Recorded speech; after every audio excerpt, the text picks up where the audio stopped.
Hi, students. In this third part of lecture 14, we are going to get to what is probably my favorite lecture for the entire semester, and that is the basics of stoichiometry. So, what we are going to do today is talk about a process in which we can go from a mass of one compound to the moles of one compound. That's important because we did that in the first video of this lecture using the molar mass. But then it's going to be the epic leap of going from moles of our first compound to a second compound in our balanced chemical equation. This is done using the molar ratio and coefficients of the balanced chemical equation. Finally, once we have moles of our target compound, we can use the molar mass to go to the mass of that compound. This is a process that is going to become very, very familiar for you and is going to haunt you for the entirety of the course, especially when you're going to hear me use the words grams to moles to grams. Now, there will be a story that I tell you about that, but every time you see this process, that's the voice that you are going to hear. So, the first thing that you need to do is write the balanced chemical equation. The reason that we need to do this is that to go from moles to moles, we must have the correct compounds and we must have the correct coefficients. Then, for number two, we must convert the quantities of our known substances into moles. So this is going to be a very big deal for us over the next 2 to 3 chapters because I can do it from grams, I can do it from a volume, and I can do it from a volume of a gas. So we are going to be able to have different starting points over the chapters that you are going to see. But in this chapter, we are going to start with grams. We can go from grams to moles using the molar mass. Finally, for number three, we are going to use the coefficients in our balanced chemical equation to calculate our molar conversion. This is going to be one of the most important steps, and you need to be using the fundamentals of your unit conversion to do so. And then finally, you're going to go to your target units. For this chapter, it's going to be mass of a compound, but in further chapters, that could be molarity, that could be volume of a gas, that could be energy. We are going to be able to see those each time. But for our chapter 8, we are just going to go from grams to moles to grams. So let's see what that looks like. Here's our example.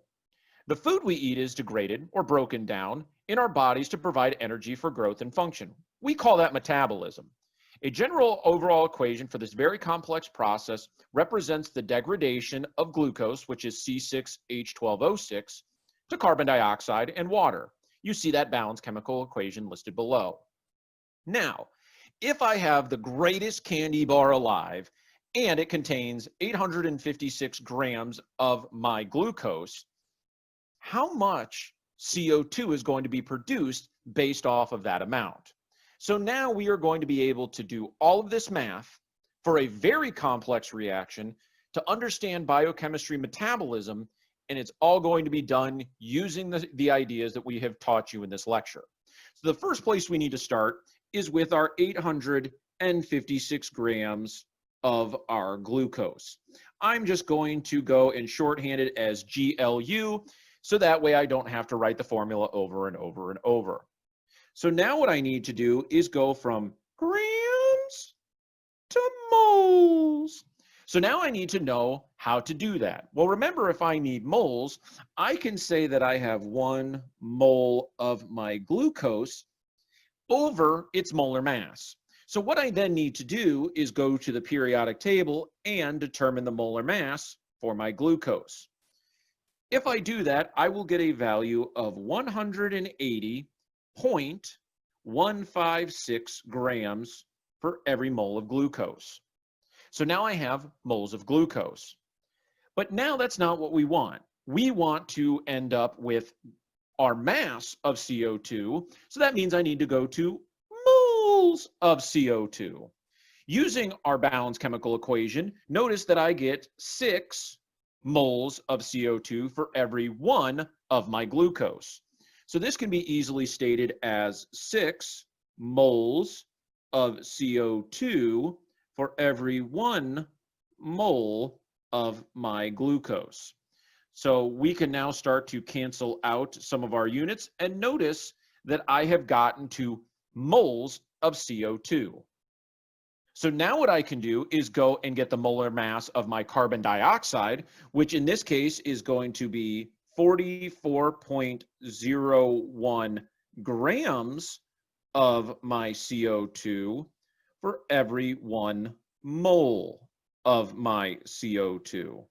So now my moles of carbon dioxide will cancel and I'm left with grams of carbon dioxide. I have successfully gone from grams to moles to moles to grams.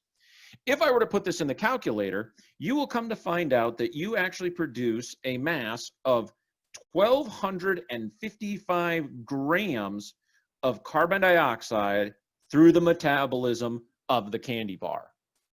So this is a very typical problem that you're expected to be able to know how to work through. Let's try one final example. Rhenium metal reacts with oxygen to give us rhenium 7 oxide using the following chemical equation. If 12.8 grams of rhenium are reacted with excess oxygen, how much rhenium oxide is produced? Well, we have a balanced chemical equation. So the first thing that we need to do is start with our 12.8 grams of our rhenium. Then we need to go to moles.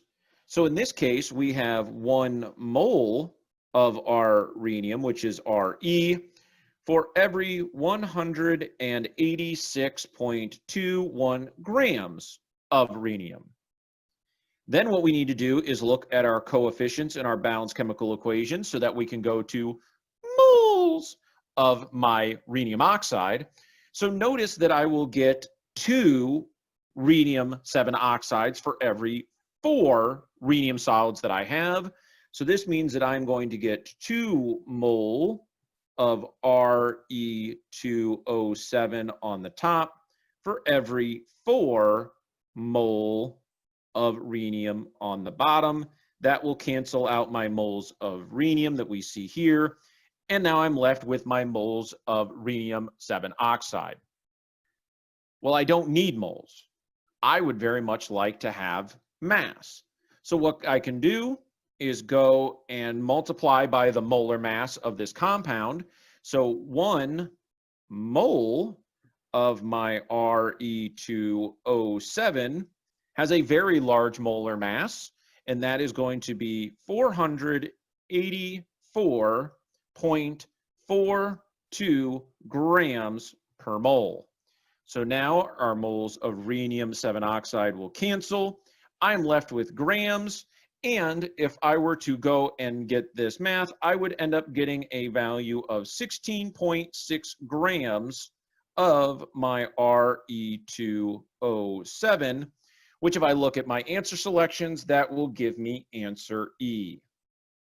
In this video, you saw the basic format of trying to understand how to do stoichiometric conversions. In that process, you will need to go from grams and convert those to moles using our molar mass. Then to go from moles to moles, you need to use the coefficients in a successfully balanced chemical equation. And then finally, you will go to the desired units, whether that is grams or some other unit that we will see in other chapters. Hopefully you've enjoyed this video. Hopefully that voice is very annoying and that you'll remember it. And most importantly, have a great day.